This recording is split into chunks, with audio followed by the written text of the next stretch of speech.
ভাইরা আমার, আমি যদি একটা উপমা দেই তাহলে বুঝতে সুবিধা হবে। ভালো কাজ আল্লাহর কাছে গ্রহণযোগ্য হবে তখন যদি সেটা আল্লাহর হুকুম অনুযায়ী হয়, নবীজির সুন্নত অনুযায়ী হয়। তখন একটা ঘাটতি থাকলে হবে হবে না।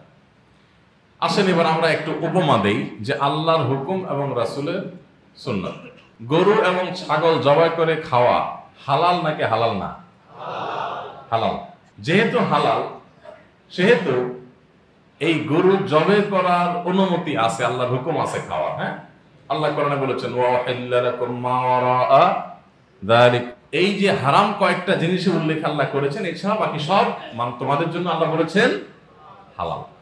তো এর বাইরে বাকি সব যে হালাল আল্লাহ করেছেন এর মধ্যে গরু ছাগলও আছে। তাহলে আল্লাহ তাআলার হুকুম আছে গরু খাওয়া, গরুর গোশত, খাসির গোশত, মুরগির গোশত এগুলো খাওয়া আল্লাহর হুকুম আছে। কিন্তু এটা জবাই করতে হবে নবীজির পদ্ধতি অনুযায়ী। বুঝেন নাই কথা? এখন বিসমিল্লাহি আল্লাহু আকবার বলে জবাই করা এটা কার নিয়ম? নবীর নিয়ম। যদি সেটার নির্দেশও আল্লাহ করেছেন ফাকুলু মিম্মা যুকিরা ইসমুল্লাহি আলাইহি, আল্লাহর নির্দেশ, আল্লাহর নাম নেওয়া হয়েছে যে পশু জবাই করো ওটা খাও, তো নবীজি আমাদেরকে দেখাইছেন কিভাবে আল্লাহর নাম নিয়ে জবাই করতে হবে। তাহলে আল্লাহর নির্দেশ আর নবীজি সাল্লাল্লাহু আলাইহি ওয়াসাল্লামের তরিকা দুটো একত্র হয়েছে, ওটা খাইতে পারবো, তাই না? এবার আসেন আল্লাহর নির্দেশ নাই, নবীর তরিকা আছে। ভালো করে বুঝেন, আল্লাহর নির্দেশ নাই, জবাইটা একেবারে নবীজি যেভাবে করেছেন সেই বর্ণনা অনুযায়ী করছেন।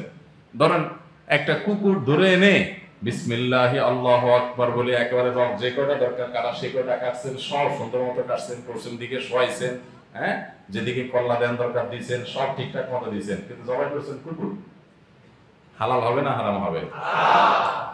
কারণ আল্লাহর নির্দেশ নেই।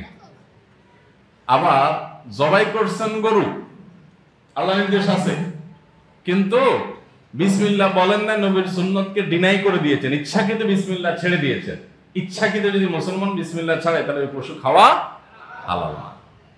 তাহলে আল্লাহর নির্দেশও লাগবে, নবী সাল্লাল্লাহু আলাইহি সাল্লামের পদ্ধতিও লাগবে। অবশ্য নবী সাল্লাল্লাহু আলাইহি সাল্লামের পদ্ধতি ছাড়া যদি অন্য কোন পদ্ধতিতে মানুষ ইবাদত করে, এই জবাই করার বিষয়টা তো হালাল হারামের ব্যাপার। ইবাদতের ক্ষেত্রে যদি আসে, জিকির বলেন, তেলাওয়াত বলেন, দুরুদ বলেন, নামাজ বলেন, হ্যাঁ, এই যত জিনিস আছে এগুলোতে যদি কবর জিয়ারত বলেন, নবীজি সাল্লাল্লাহু আলাইহি ওয়াসাল্লামের পদ্ধতি ছাড়া অন্য কারোর পদ্ধতিতে কেউ করে তাহলে সেটার নাম হলো বেদাত। সেটার নাম কি ভাই? বেদাত। এই বেদাতটা বোঝার জন্য আমি বলেছিলাম এটা হলো আসল আর নকলের মতো। সুন্নতটা হলো আসল আর বেদাতটা হলো নকল। দেখতে একরকম প্রায় দেখা যায়।